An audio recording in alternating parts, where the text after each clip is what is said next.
सहनावतु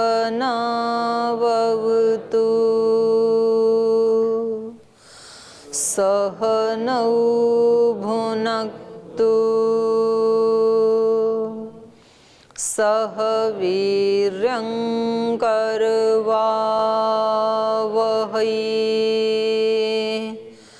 तेजस्विनावधीतमस्तु मा विद्विषावहै।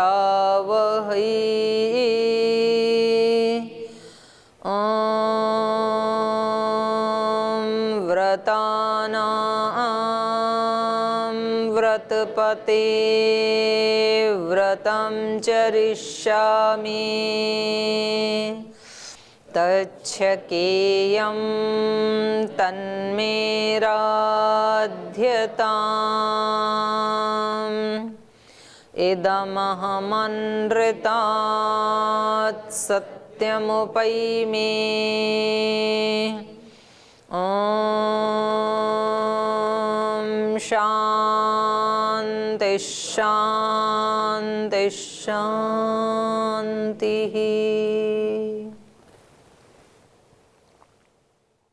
तो कल हम पढ़ रहे थे कि सगर पुत्र जैसे ही पृथ्वी का खनन करने लगे तो सभी प्राणी और सभी देवता भी और पृथ्वी भी सब त्राही त्राही करने लगे, क्योंकि वो एकदम पूरे पराक्रम के साथ और अपने वज्र जैसे शरीरों के साथ पृथ्वी को तहस नहस किए दे रहे थे। तो उन्होंने जाके ब्रह्मा जी से निवेदन किया, देवताओं ने, कि आप ही कुछ रक्षा करें, सारी सृष्टि खतरे में आ गई है, सारी पृथ्वी संकट में आ गई है। तो उन्होंने बताया कि ये जो हो रहा है ये सबको नष्ट होना ही होता है, तो ऐसी कुछ ऐसा अनहोना नहीं है। पृथ्वी बनी है तो एक दिन उसको नष्ट भी होना ही है। और जो सगर पुत्र हैं वो कितने भी बलवान क्यों ना हो, उनको भी एक दिन नष्ट होना ही है। तो कई बार जो है घटनाक्रम कुछ ना कुछ तो निमित्त बनेगा ही। तो जिस व्यक्ति का भी शरीर आदि का नाश होना होता है या किसी भी वस्तु का नाश होना होता है, तो फिर बाद में व्यक्ति कहता है ऐसा होता तो ऐसा हो जाता। मतलब वो कुछ बहाने लग जाते हैं कि ऐसा यदि नहीं होता तो उनकी मृत्यु नहीं होती, यदि डॉक्टर समय पे मिल जाता तो शायद वो बच जाते। ऐसे कुछ ना कुछ तो लगता ही है। लेकिन अगर बिल्कुल सब चीजें बिल्कुल ठीक हों तो फिर एकदम से मृत्यु आती भी नहीं है, कुछ तो बहाना बनाना ही पड़ेगा ना। तो इन्होंने कहा कि आप चिंता ना करो, सब ठीक ही होगा। ये हम पढ़ रहे हैं आज। तो पिछले पाठ से आपका कोई प्रश्न है तो पूछ सकते हैं जी। ओम दीदी प्रणाम। हम कहते कि हम अपने भाग्य बदल सकते हैं और फिर ये भी कह रहे हैं कि जो होना है तो वो तो होगा ही, तो फिर ये तो विरोध लग रहा है ना एक दूसरे के बातें। लेकिन सृष्टि के नियमों को तो नहीं बदल सकते हो आप बहुत कुछ बदल सकते हो, पर ये तो नहीं कह सकते हो आप कि हमारे शरीर अमर हो सकते हैं। अमर शरीर तो नहीं हो सकते अमर, क्योंकि तो मरण धर्मा है। तो आप अपने तप पुरुषार्थ से उस आयुष्य को, जैसे सब मनुष्यों का आयुष्य 70-80 वर्ष है, 90 वर्ष है, 100 वर्ष है, आप तब पुरुषार्थ करके उसको 125 वर्ष कर लेंगे, 150 कर लेंगे, 200 कर लेंगे। अमर तो नहीं कर सकते हैं शरीरों। लेकिन फिर कर्म फल के अनुसार ही तो फिर जाति आयु भोग मिलता है, तो जितना मेरे को मिल रखा है तो उतना ही मिलेगा, फिर मैं उसको बढ़ाऊंगी का कैसे? मिल गया, अब वाले पुरुषार्थ से उसको बढ़ा भी सकते हैं और अब वाले परमार्थ से उसको घटा भी सकते हैं। ये आपके हाथ में है। तो आयु का कोई निश्चित नहीं होता कि मेरे को इतना ही साल है जीना ना, जाति के अनुसार निश्चित है। मनुष्य जाति है तो उसकी औसत आयु आपको मिल गई। अब उस औसत आयु में आप 10-20 वर्ष कम कर सकते हैं, 10-20 वर्ष बढ़ा सकते हैं। तब तो निश्चित नहीं हुआ ना दीदी। जाति के दृष्टि से तो निश्चित हो गया। जैसे कुत्ता जाति में अलग आयु मिलेगी, सर्प जाति में अलग मिलेगी, कछुआ जाति में अलग मिलेगी। कछुआ की आयु 400 वर्ष तक होती है, मच्छर की 400 वर्ष नहीं होती है, नहीं हो सकती है। तो इस तरह से वो निश्चित है इस रूप में। अब पुरुषार्थ से आप ये नहीं कर सकते हैं कि चांद तारे पृथ्वी ये सब कभी भी नष्ट नहीं होंगे, ऐसा नहीं है, क्योंकि ये तो सृष्टि का ही नियम है ना कि जो भी उत्पन्न होने वाली चीज है वो सब अनित्य है, तो कभी ना कभी तो उसका नाश होगा ही। अब हमारे घर में जो हम कुछ बर्तन लाते हैं, कुछ शो पीस लाते हैं, कुछ कोई ऐसी चीजें लाते हैं, अब संभाल के रखते हैं तो वो पीढ़ी दर पीढ़ी चलती रहती हैं, और तोड़ें तो 2 दिन में टूट सकती हैं, पर कितना भी पीढ़ी दर पीढ़ी चले एक दिन तो नाश होगा, क्योंकि वो अनित्य है वो। तो इस रूप में उसको चेंज नहीं कर सकते। बाकी इस रूप में तो चेंज कर सकते ही हैं कि आप 2-3 पीढ़ी तक चला सकते हैं उसको, 10 पीढ़ी तक चला सकते हैं, और कोई व्यक्ति जागरूक नहीं है तो इसी जन्म में उसको नष्ट कर सकता है। ऐसे ही शरीर की जो शक्तियां हैं, अब कोई जागरूक है तो उससे कई तरह का अनंत उससे लाभ उठा सकता है। अब अपने सामने ही उदाहरण है ना हमारे गुरुजनों का, स्वामी जी के पास भी तो वही शरीर है, वो ही इंद्रियां हैं, वो ही हाथ पैर, वो ही खाना, वो ही दुनिया, वो ही धरती, वो ही आकाश, वो ही वायु। तो उस आत्मा ने उसी शरीर को प्राप्त करके, उन्हीं इंद्रियों को प्राप्त करके कितना अपनी शक्तियों को बढ़ाया। और एक व्यक्ति ऐसा है कि उसने उसी शरीर को पाके, उन्हीं इंद्रियों को प्राप्त करके और इतना अपने जीवन को दुखों से भर लिया है कि उसको एक पल चैन नहीं है। और कितने ही और लोगों को उसने इतना दुख दे दिया है कि उसका नाम सुन करके भी दूसरे लोग घृणा करने लगते हैं। तो ये सदुपयोग दुरुपयोग की तो बात है।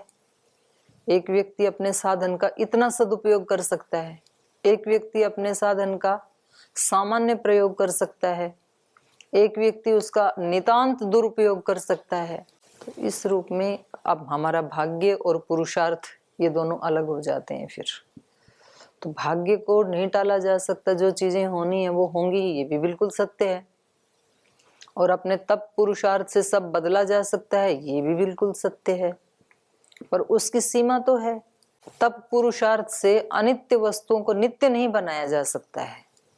बहुत कुछ तो बदला जा सकता है, पर इस रूप में जो सार्वभौमिक सत्य हैं उनको नहीं बदला जा सकता है तप और पुरुषार्थ से भी।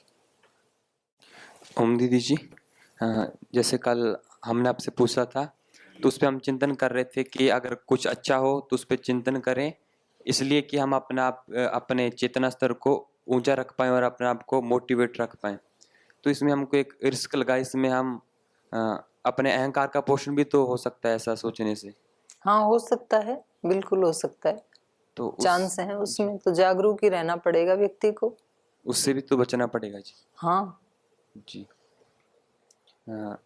हमने कहीं पढ़ा था कि अपनी आध्यात्मिक शक्तियों को पूर्ण रूप से विकसित करना चाहिए। तो आध्यात्मिक शक्तियों यहाँ क्या मतलब आध्यात्मिक शक्तियों का? आध्यात्मिक शक्तियां हैं करुणा, मुदिता, प्रेम, ये जो भावनाएं हैं, सेवा, पवित्रता, सत्य, ये सब आध्यात्मिक शक्तियां हैं। मतलब जो भी शुभ वर्ग है ना, जिसको शुभ कहा जाता है, भद्र कहा जाता है। भद्र शब्द भदी धातु से बनता है ना, भदी कल्याणी सुखे च। तो भद्र वो होता है जो कल्याणकारी भी हो और सुखदायी भी हो। तो जो कुछ भी हमारे जीवन में कल्याणकारी भी और सुखदायी भी है वो सब आध्यात्मिक है। कई बार क्या होता है, चीजें सुखदायी हैं, कल्याणकारी नहीं है, तो उसको फिर भद्र नहीं कहा जाएगा। देखने में सुख देती हैं, कुछ ऐसे आहार हैं जो व्यक्ति को खाने में तो अच्छे लगते हैं लेकिन कल्याणकारी नहीं है उसके लिए। उसका फेफड़ा गल जाएगा, उसका लीवर बैठ जाएगा, उसकी आंतें कमजोर हो जाएंगी, खाने में अच्छा लगता है लेकिन, तो उसको भद्र नहीं कहेंगे फिर। और कुछ ऐसे आहार हैं चटपटे हैं, कुछ ऐसे हैं शराब मांसाहार आदि हैं, तो ये इनको भद्र नहीं कह सकते हैं। और कुछ ऐसे हैं कि जो भद्र तो नहीं लग रहे हैं पर कल्याणकारी तो होते हैं।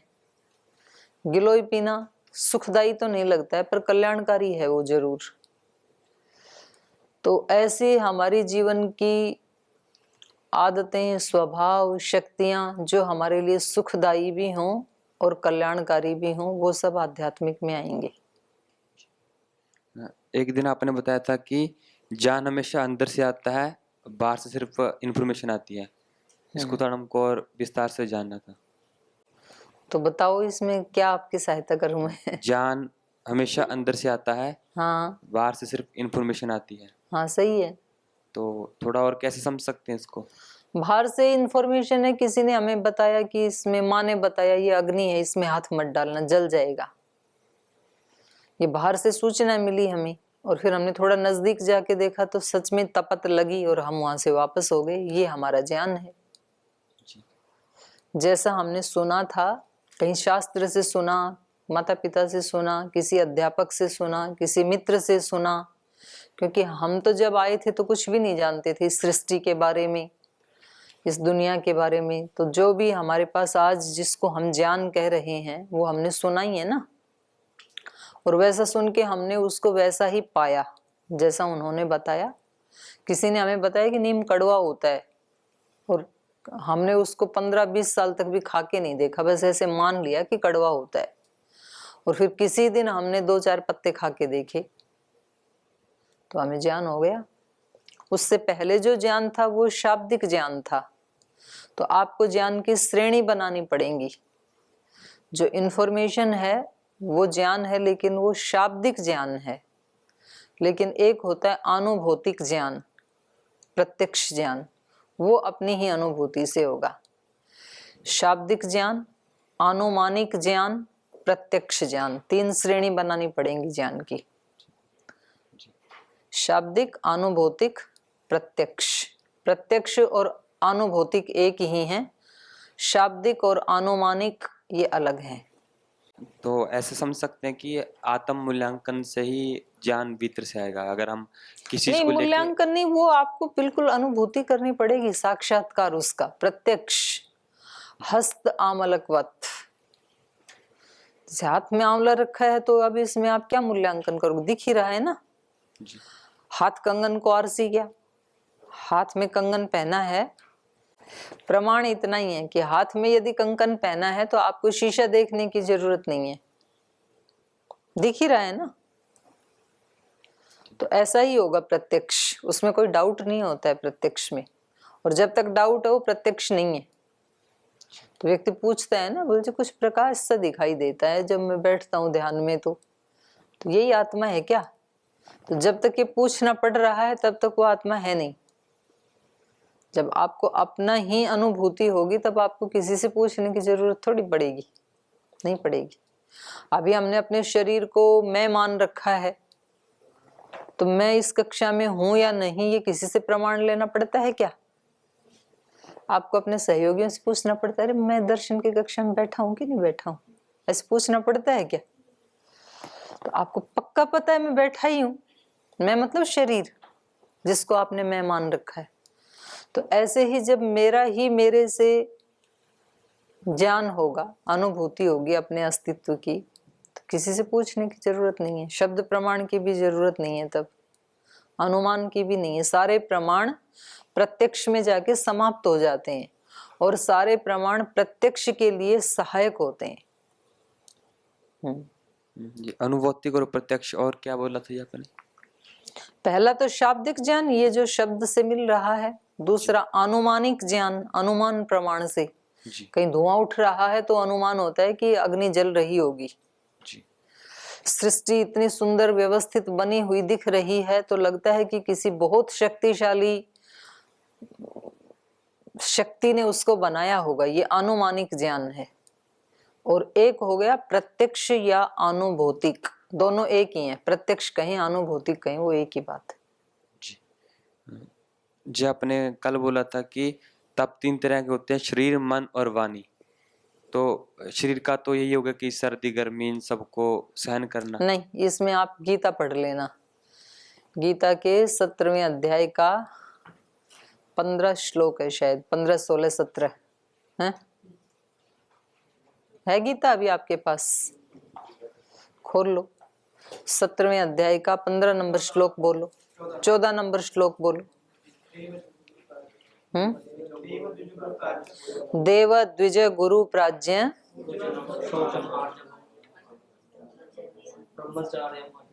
ब्रह्मचर्यम अहिंसा च शारीरम तप उच्यते।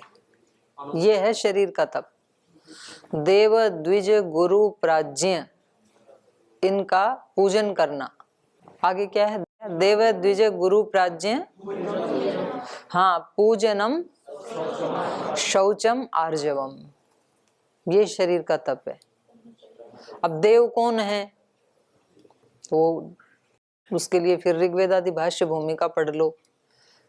देवदानाथ, देवदीपनाथ, देवद्योतनाथ, उनको देव कहेंगे। जो हमेशा दीप्त रहते हैं, प्रकाश युक्त रहते हैं, ज्ञान युक्त रहते हैं, वो देव हैं। जो दूसरों को भी प्रकाशित करने में सहायक बनते हैं, दूसरों को भी द्योतित करते हैं, वो देव होते हैं। और जो देते हैं, हमेशा कुछ ना कुछ देते हैं, ज्ञान देते हैं, बल देते हैं, प्रेरणा देते हैं, वो देव होते हैं। तो उनकी पूजा करनी चाहिए। ये शरीर का तप है। सर्दी गर्मी सहना तप नहीं बताया वहां बिल्कुल भी। देव द्विज, द्विज का मतलब है जिसका दोबारा जन्म हो चुका है। दोबारा जन्म होता है ज्ञान से। एक जन्म तो माता पिता के शरीर से सभी का ही हो गया, शरीर का जन्म है वो, लेकिन आत्मा का जन्म होता है ज्ञान से। तो ऐसे जो आत्मज्ञानी हैं उनकी पूजा करनी चाहिए। ये शरीर का तप है, उनसे मिलना चाहिए।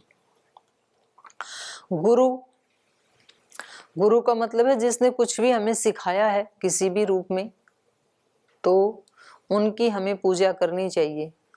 और प्राज्ञ, प्राज्ञ का मतलब होता है जिनकी रितम भरा प्रज्ञा, अत्यंत परिष्कार कर लिया अपनी बुद्धि का, उन सब की पूजा करनी चाहिए। पूजा क्या है? उनके अनुकूल आचरण करना और उनके बताए हुए पथ के ऊपर चलना और उसके ऊपर विश्वास करना, ये शरीर का तप है। ये शरीर का तप नहीं है कि सर्दी है और फिर भी हमने कपड़ा नहीं ओढ़ा। है वो तप, लेकिन बहुत छोटा सा है। बड़ा तप होता है अपने अंदर से अपने मन को वश में करने का, क्योंकि मन में बहुत ज्यादा शक्तियों का हमारा ह्रास होता रहता है मन के द्वारा। देव द्विज गुरु प्राज्ञ पूजनम शौचम आर्जवम, शुचिता, पवित्रता, शरीर की, मन की, वाणी की, दृष्टि की, श्रोत्र की, ये सब पवित्रताएं, ये शरीर का तप है। और ऋजुता, अंदर बाहर व्यक्ति का एक ही जैसा होना चाहिए। जैसा मन में है वो वाणी में होना चाहिए, जो वाणी में है वो कर्म में होना चाहिए। नहीं तो व्यक्ति का कर्म कुछ और होता है, वाणी कुछ और होती है, मन में कुछ और ही चल रहा होता है। और ये आज के युग की सबसे बड़ी समस्या है। पहले लोगों के हृदय ज्यादा ऋजु होते थे, तो जब उनके मन में किसी के प्रति कोई नाराजगी का भाव होता था तो वो झगड़ा भी कर लेते थे, और झगड़ा वाणी से भी उनको तृप्ति ना हो तो केशाकेशी भी हो जाती थी। एक उदाहरण आता है उसमें, काशिका में केशाकेशी, केश पकड़ पकड़ के झगड़ा करना। तो महिलाएं झगड़ती थी ऐसे चोटी पकड़ के, केशाकेशी। फिर थोड़ी देर में झगड़ा हो के, तो थोड़ी देर में वो, पहले रोज सिर नहीं धोते थे, बाल नहीं धोते थे, 7-8 दिन में एक बार धोते थे। टाइम भी कम था और पानी भी कम था। तो फिर जिस दिन सिर धोते तो वो उसका सिर धो देती थी, वो उसका धो देती थी। फिर सिर में जूं ढेरे भी बन जाते थे तो वो दूसरे के, एक दूसरे के निकाल देती थी। खुश हो जाते थे, झगड़ा भी करते थे, खुश भी हो जाते, मन में कुछ नहीं होता था। एक सब घर परिवार के जो बच्चे हैं उनको कोई एक ही महिला पाल लेती थी।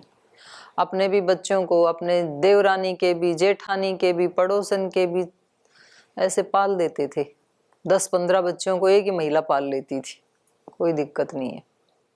अभी अपने वाले 2 पालना भी मुसीबत हो रही है।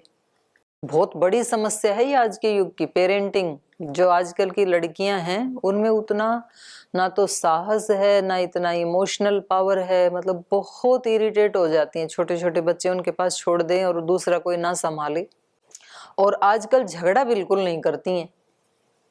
सास बहू देवरानी जेठानी वाणी से भी झगड़ा नहीं करती हैं, केशा केसी की तो बात छोड़ो, लेकिन मनों में जमीन आसमान का अंतर होता है और बाहर से प्रीति दिखाते हैं। तो ये रिजुता का उल्टा है, ये अरिजुता है, ये इसको कुटिलता बोलते हैं। तो वो व्यक्ति कभी भी सहज शांत प्रसन्न नहीं हो सकते हैं, क्योंकि वो बाहर से दिखाते हैं बहुत अच्छा आचरण व्यवहार, मतलब ऊंची आवाज में भी नहीं बोलते हैं, लेकिन अंदर से बहुत विष से भरे होते हैं। वो अच्छा नहीं है, अध्यात्म के लिए तो बिल्कुल ही अच्छा नहीं है और लोक के लिए भी अच्छा नहीं है। उस ना व्यक्ति को खुद को सुख देता है ये जो एक दिखावापन का भाव है, और ना दूसरे को सुख देता है, क्योंकि दूसरे के पास कितना भी हम छिपा लें लेकिन वो भावनाएं तो टच होती ही हैं। जो हम किसी के लिए भावनाएं करते हैं, जो सोचते हैं, तो वो उस व्यक्ति तक तो पहुंचता है वो मैसेज। तो कई बार व्यक्ति को समझ में नहीं आता कि क्या कारण है, इस व्यक्ति ने मेरे प्रति कोई भूल तो नहीं की, लेकिन क्या कारण है इसके पास बैठना अच्छा ही नहीं लगता है बिल्कुल भी। और किसी किसी व्यक्ति को ऐसे लगता है कि पता नहीं इन्होंने कभी हमारे को कोई ऐसी प्रीति तो की नहीं, कोई वस्तु भी दी नहीं, कभी कोई ऐसा अच्छा शब्द भी बोला नहीं हमारे लिए, लेकिन फिर भी पता नहीं इसके पास ही जाने को मन करता है। तो कहीं ना कहीं फिर वो भावनाओं का ही खेल है। तो यहाँ शारीरिक तप के लिए रिजुता भी एक साधन बताया। व्यक्ति को रिजु बनना चाहिए। रिजु वही है जैसा अपने मन में आया, जैसे अर्जुन रिजु हैं, अर्जुन शब्द बनता भी रिजु धातु से ही है। तो वो बहुत सरल थे, जो उनके मन में आता है अपने गुरु को बता देते हैं। और जो सरल व्यक्ति होते हैं वो अध्यात्म के नजदीक होते हैं, और जो अपना जटिल हृदय बना लेते हैं, जटिल और कुटिल, वो काफी दूर हो जाते हैं। उनको बड़ी मेहनत करनी पड़ेगी, करनी तो पड़ेगी। तो यहाँ पर बताया 14, 15, 16 नंबर जो श्लोक हैं उनमें तीनों में बताया है शरीर का तप, वाणी का तप, मन का तप। फिर शरीर के तप में भी 3 तप, सात्विक, राजसिक, तामसिक। आप उसी काम को यदि बुरे भाव से कर रहे हैं, किसी कामना को लेकर के कर रहे हैं, तो वो राजसिक हो जाएगा। जैसे आप यज्ञ कर रहे हैं, देखने में तो बहुत शुभ कर्म है, लेकिन किसी कामना को लेकर के कर रहे हैं आप कि इससे मेरा ये लाभ हो जाए, तो वो राजसिक है आपका। तप तो है वो राजसिक है, लेकिन और उसी को आप किसी को सताने के लिए कर रहे हैं कि इस यज्ञ को करके मैं शक्ति प्राप्त करूंगा और उसको पराजित कर दूंगा या उसका धन हरण कर लूंगा या जो भी, तो ये तामसिक है। फिर जैसे रावण का पुत्र कर रहा था, इंद्रजीत कर रहा था, गुफा में बैठ के यज्ञ तो कर रहा था, लेकिन लक्ष्मण को मारने के लिए कर रहा था, तो तामसिक यज्ञ। और हमें यज्ञ करना ही चाहिए, सारी सृष्टि यज्ञ कर रही है। इस भावना से युक्त होकर के जो यज्ञ किया जाता है वो सात्विक होता है। हमारा कर्तव्य है, ये कौन सा एहसान है किसी के ऊपर। माता पिता अपने बच्चों का पालन कर रहे हैं तो करना ही चाहिए। माता पिता बने इसलिए हैं, होते इसलिए हैं। ऐसा समझ के जो माँ बाप अपने कर्तव्य का पालन करते हैं वो सात्विक तप है जी। एक और था जी, जो शरीर में 7वीं धातु होती है सप्त धातु, सप्त धातु, तो उसमें आत्मा होती है क्या धातु में? जी नहीं, तो उसको जड़ तत्व तो नहीं मान सकते ना? जड़ तो शरीर को भी नहीं मान सकते, शरीर जड़ है, फिर भी इसमें चेतनता है ना, तो चेतन के सानिध्य से है। चेतन के सानिध्य से चेतना पूरे शरीर में है, तो सप्त धातु में भी है। तो उसमें कुछ चेतन तत्व तो है। हाँ है, मैं कह तो रही हूँ। तो आत्मा के अलावा फिर और चेतन तत्व क्या हो सकता है? आत्मा के कारण ही चेतनता है उसमें जी, आत्मा की ही चेतना है उसमें। उसको चेतन से अलग करेंगे तो उसमें चेतना नहीं रहेगी जी। तो पढ़ लें, अभी और तो नहीं है किसी का प्रश्न। चले, तो इन्होंने बताया पृथिव्यश्चापि निर्भेदो दृष्ट एव सनातनः सगरस्य च पुत्राणां विनाशो दीर्घदर्शिनां पितामहवच श्रुत्वा त्रयः त्रिंशद् अरिन्दमः देवा परमसंहृष्टा पुनर्जग्मु यथागतम्। तो यहाँ ब्रह्म ने कहा पृथिव्यश्चापि निर्भेदो दृष्ट एव सनातनः। पृथिव्या निर्भेदः सनातन दृष्ट एव। इस पृथ्वी का निर्भेद, भेदन होना, निश्चित रूप से भेदन होना, ये भी सनातन है। हर सृष्टि के रचना के काल में पृथ्वी बनती है और हर प्रलय काल में नष्ट भी होती है। तो ये सनातन नियम है। ये पृथिव्या निर्भेदो सनातन एव दृष्ट और सगरस्य पुत्राणाम विनाशश्च दीर्घदर्शिनाम सनातनः। सनातन शब्द दोनों के साथ जुड़ा हुआ है। दीर्घदर्शिनाम सगरस्य पुत्राणाम, दीर्घदर्शी जो सगर के पुत्र हैं उनका विनाश भी सनातन है, सुनिश्चित है, क्योंकि जो भी उत्पन्न हुआ है उसको नष्ट होना ही है। तो इसमें शोक की इतनी ज्यादा भी क्या बात है, क्योंकि देवता ज्यादा ही घबरा गए ना। और हमारे घबराने से भी जो अनित्य चीजें हैं वो नित्य तो हो नहीं सकती हैं, तो जाना ही है उसको। तो ऐसा सोच करके भी व्यक्ति अपने दिल को, दिमाग को, हृदय को शांत कर सकता है। क्योंकि व्यक्ति परेशान कब होता है, जब उससे कोई वस्तु छीनी जाती है, तो उसको यही लगता है कि ये मेरे से दूर नहीं होनी चाहिए थी। तो उस समय इस बात को याद यदि वो कर ले कि ये वस्तु उत्पन्न हुई थी और इसका विनाश सनातन है, नाश होना ही है, तो आज हो गया, ठीक है, जैसी भगवान की व्यवस्था। तो व्यक्ति कहता नहीं आज नहीं होना चाहिए था, नाश तो हो जाता भले ही, पर 10 साल और जीना चाहिए था इस व्यक्ति को। तो अब ये तो भगवान के ऊपर छोड़ दो, उसकी वस्तु है, उसको कितने दिन रखना है, कब नष्ट करना है, तो ये अपने को नहीं पता ना। 10 साल और रखने से उसका नुकसान था कि अपना नुकसान था, संसार का फायदा था, उसका नहीं था, वो सब भगवान के हाथ में है। पितामहवच श्रुत्वा त्रयः त्रिंशदरिन्दमा देवा परम संहृष्टा पुनर्जग्मु यथागतम्। तो इस प्रकार से पितामह की बात सुन करके त्रयत्रिंशत्, जो 33 देवता हैं, अरिंदमा, अरि को दमन करने वाले, शत्रु का नाश करने वाले, जो त्रयत्रिंशत् अर्थात 33 देवता कितने हैं, कौन कौन से? 8 वसु, 12 आदित्य होते हैं, 11 नहीं 12 आदित्य, 11 रुद्र जो रुलाने वाले, 8 वसु, 11 रुद्र, 12 आदित्य। तो ये त्रयत्रिंशत् जो 33 देवता हैं, ये पितामह की बात सुन करके परम संहृष्टा, अत्यंत खुश हो गई।